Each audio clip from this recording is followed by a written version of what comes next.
On the Beginner Fitness Reddit, let's answer some questions and make you smarter. We'll see how many of these I get through and which ones I decide. We'll tackle this first one. Will my breast size decrease with exercise? So, your breasts are adipose tissue. Adipose tissue equals fat, which means that if you do lose weight and specifically exercise to lose weight, yes, your breast size will decrease a little bit. And especially for individuals who are very overweight and they have maybe we'll say D's or double D's, they will likely lose some of that breast fat. With that said, though, depending on your genetics, there are some individuals who can be very, very skinny and still have a decent breast size. I had a couple friends actually in high school who were very, very petite females, and they were either very skinny or worked out a lot, and for whatever reason, they were able to keep their breast size. So for most individuals, yes, it will help, but there's a chance that even if you do lose a lot of weight and get really lean, you still might have those breasts. All right. So should I wait to start running until I lose more weight? This is a really good question. So a lot of people, when they first get into exercise, they're thinking, oh, I need to run to lose weight because running is super easy to do. It doesn't take much instruction. And honestly, a lot of people can just pick it up and go do it. But the problem with running is that it causes a lot of force and stress on your joints right off the cusp. And a lot of people are not, should I say, trained, or they don't know how to run properly. So what happens sometimes is they'll build up overuse injuries. They will do those improper running habits and technique, which over time is putting stress unequally on the joints that shouldn't and normally doesn't happen if you do have good technique. So this can be, of course, exacerbated if you are somebody who is overweight and basically you're not only running with improper form, because likely this person just started working out, you're running with improper form with extra weight, improper form. So it's kind of a double-edged sword. So I wouldn't say you need to start or stop running or wait to start running until you lose more weight, but 100% you should maybe watch some running videos on YouTube, maybe even get a running coach if you really want to run, and just realize your recovery is not going to be quite as easy for you. You won't be able to run as often if you are overweight because all it is just mass and stress on your joints. That's why you don't see a lot of marathon runners who are over probably like 170 pounds or even 200 pounds. Because if there was that much weight on your body, you would be putting so much extra stress on your joints. Look at all the marathon runners. They look, for the most part, skin and bones, very, very skinny. And that's part of the reason why. Not only is it more efficient to be that weight for them when they run, but it's also a lot better. I wouldn't say better, but it's easier on their joints to recover when they're that weight. Let's keep moving on past the ads here. How many calories should I lose to lose 20 kilograms? So 20 kilograms times 2.2, that's about 42 pounds, 44 pounds.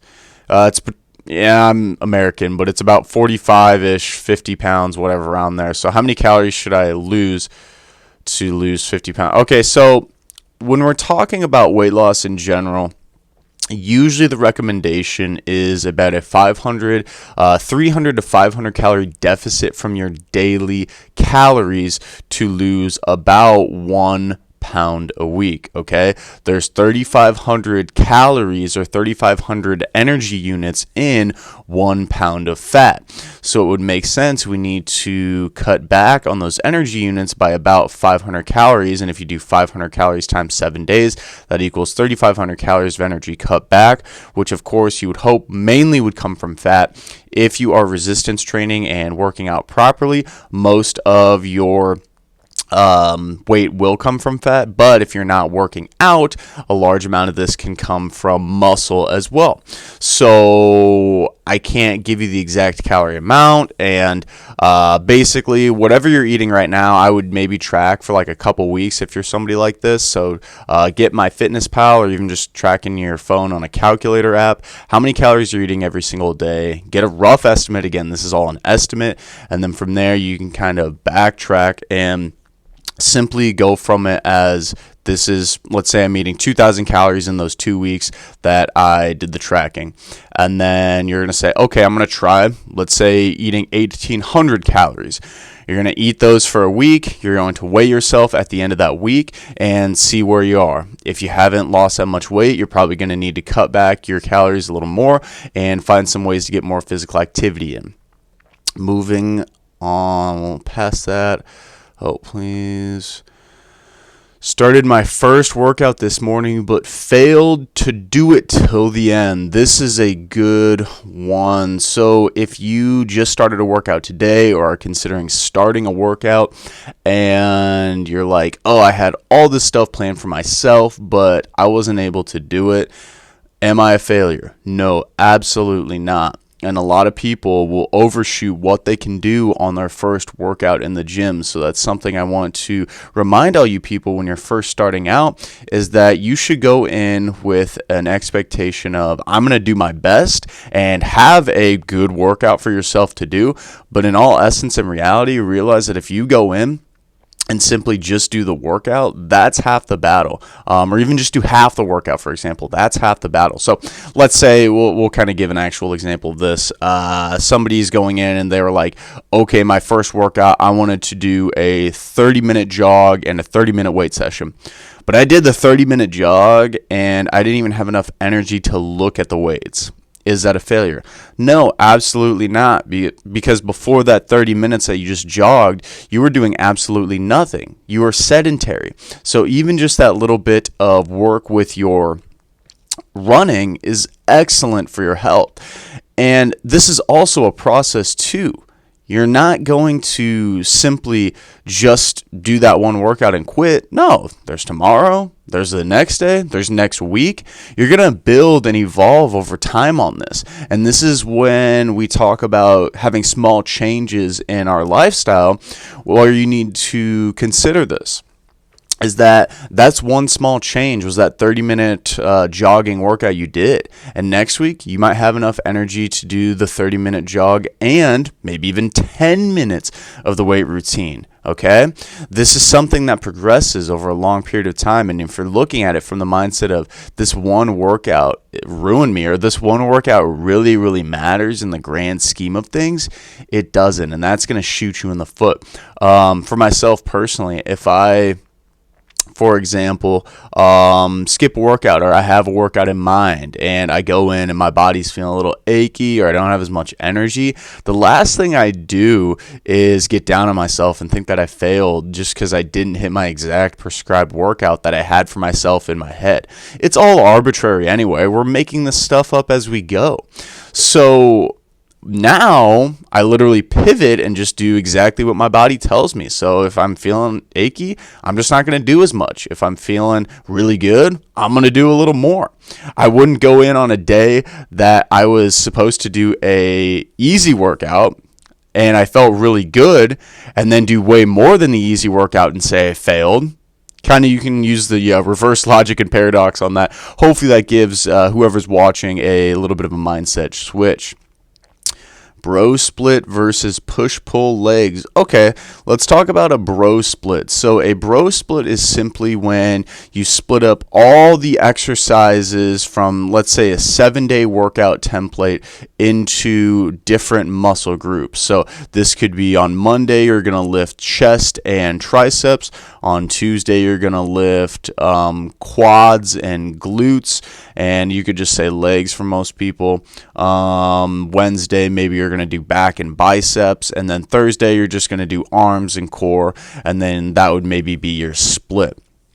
Push-pull legs is a little more inclusive, in that when you talk about pushing exercises in this, you are talking about any type of pushing exercise. So when it comes to upper body stuff, so it's going to be an upper body pushing, which can be overhead push. It can be a push going forward, and then upper body pull can be pulling overhead movements like pull-ups or lat pull-downs, or pulling horizontally like rows. And then legs is going to be anything else.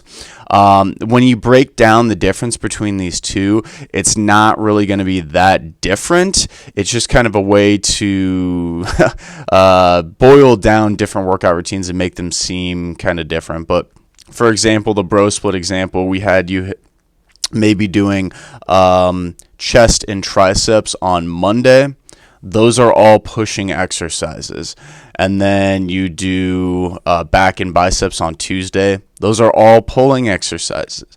And on Wednesday, you do any type of leg exercises. Those are all, of course, leg exercises in the bro split. So it's not really any different. It's all basically just semantics. But some people like splitting it up differently and thinking about it that way, but it's really not that different in the grand scheme of things. Why is there always only one squat rack? So this brings up an important thing in that gyms nowadays, it seriously shocks me when gyms do not have more than one squat rack, and especially nowadays when free weights and resistance training is really getting progressive, where I have some of my Special Olympics athletes who most people would think shouldn't be doing squats are hammering back squats in a squat rack and doing fine. I've been even teaching there's this lady I know, I think she's close to her mid 70s or so. I've been getting her into doing some power lifts, like zero problem doing it. So why is there only one squat rack? Commercial gyms, they're getting more progressive on these things. My commercial gym that I go to right now, I would say 10 years ago, we had 2 squat racks, and then they built out a little bit, and then we got 3 squat racks extra, so we had 5. They just built kind of a strength and conditioning section that now has, I think, maybe 12 total squat racks in the grand scheme of things. So, this stuff happens. It takes time, though, until people start squatting more. There's not going to be reasons for gyms to invest in this stuff. But because people are squatting more for the most part collectively in the world, there's going to be more of them. So you might have just cut your losses with that gym. I would maybe look for another gym and do as much squatting as you can in the squat rack as possible. And honestly, maybe even build one at home and get some barbells to do it at home. Home gym is a great investment. And during the pandemic, I actually made a squat stand out of wood where basically it was like 3 2x4s drilled together, and then I kind of cut out like a little cup thing. It's basically like a squat stand. You can't do it super heavy, and you can't go really heavy forward and backward because obviously it'll tip over and you might hurt yourself, but it's just an option. In addition to that, if I did arms this morning, can I do push-ups this evening? Push-ups are an arm exercise, so I don't particularly know what this is alluding to. I would assume like isolation exercises. Sometimes people, when they talk about hitting arms too, they literally just mean biceps, even though your arms are a lot more than just your biceps.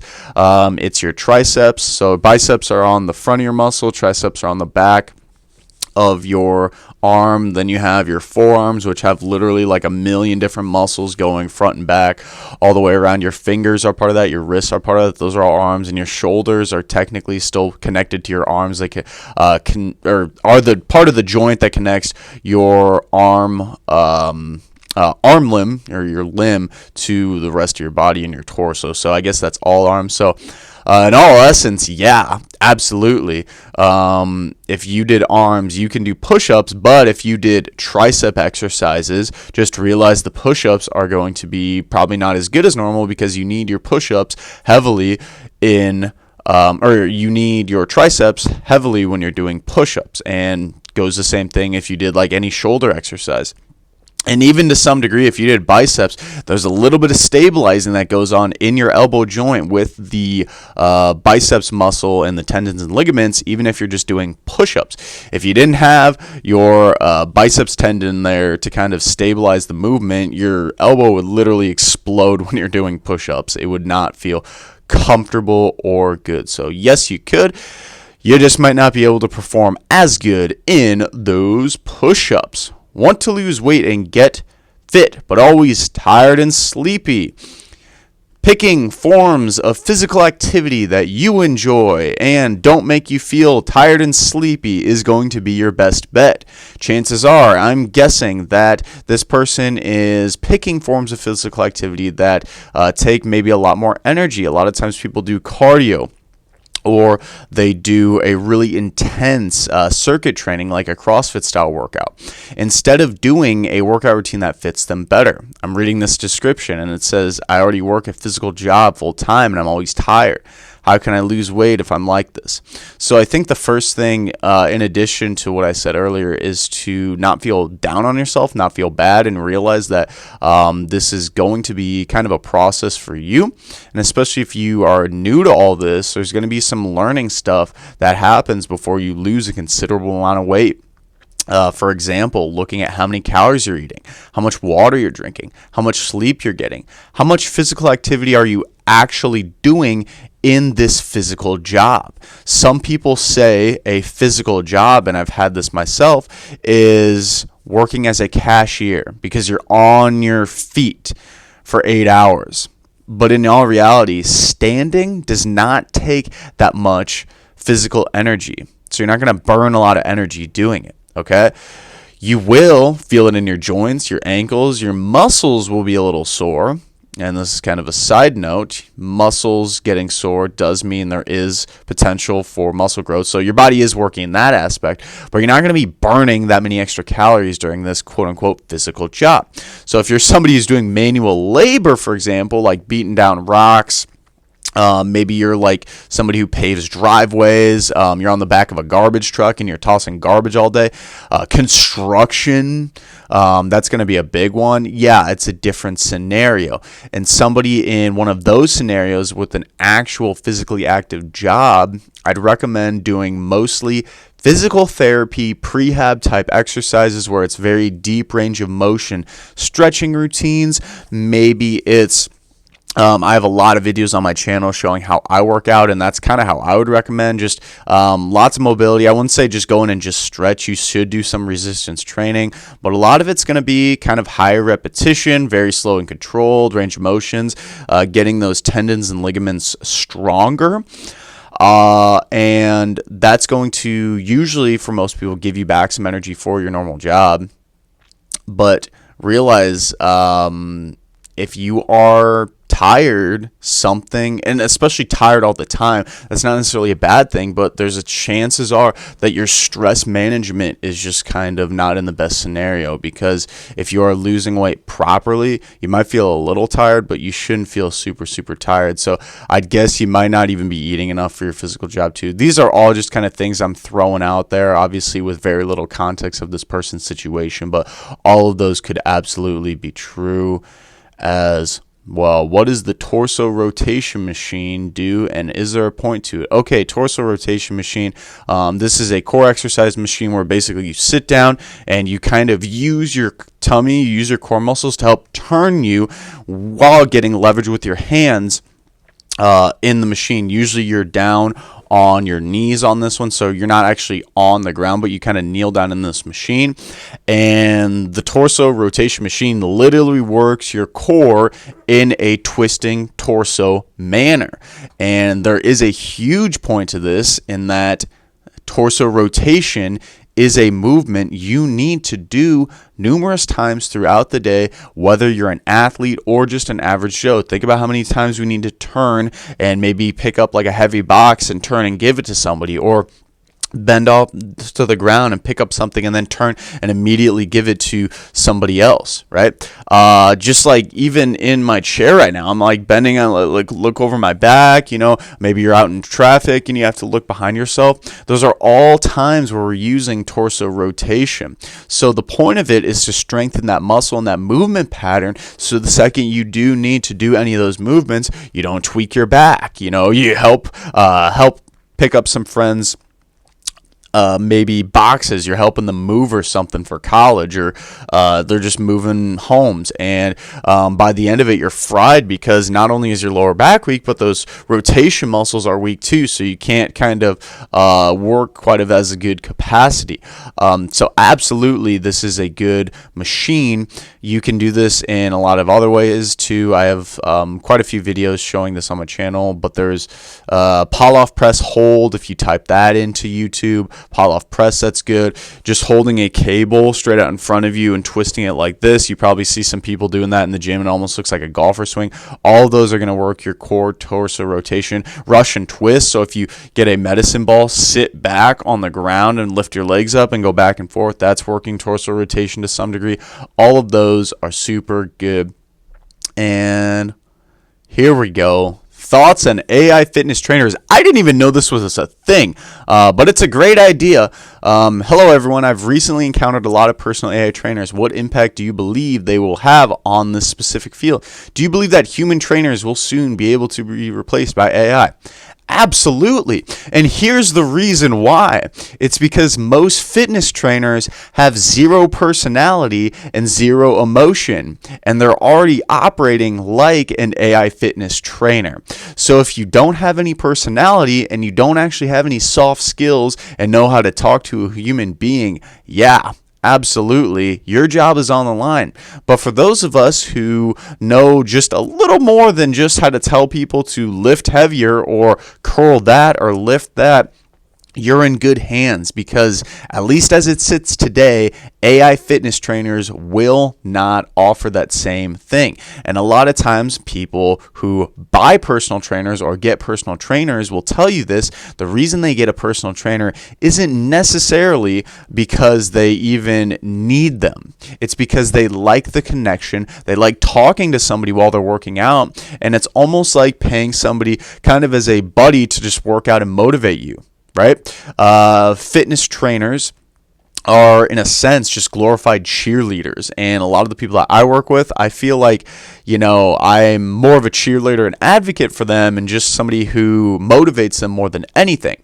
With that said, if you are somebody who just wants a workout plan, only needs a little bit of motivation and maybe just a little bit of form technique, yeah, this is going to be way cheaper for you. And if you're intrinsically motivated to work out, this is going to be your best bet. Seriously, do not waste the money on a normal fitness trainer. They're usually very, very expensive. I know I charge a lot for my in-person services because I know what my value is, and that's part of the reason I make so much free content online, is because I want people who can't afford my services directly to be able to the same degree, get exactly what I would tell somebody, just without the emotional aspect. Obviously, a lot of my videos, you can kind of get my personality and stuff, but there's still a big part of my personality and how I talk to people and coach them from an emotional standpoint that's left on the table that you wouldn't get unless you meet me in person or do coaching outside of just what you watch on my YouTube videos. So AI fitness trainers will definitely make this industry better. It will make exercise and fitness more accessible to people who can't afford those services. And in turn, me, from an optimistic standpoint, I think this is really, really going to make a lot more people fitter and healthier. And at the end of the day, that's my goal with this channel. And hopefully, all the goals of people who are fitness influencers as well, even though I know I can't actually say that with a straight face, because I know some people are just in it for the money. I'm in it for the money too, but I'm also in it to help a lot of people. Again, why I literally have dedicated the last 3 years to just nonstop, endless content, where if you have a free or if you have Wi-Fi and a phone or internet connection, you're good to go.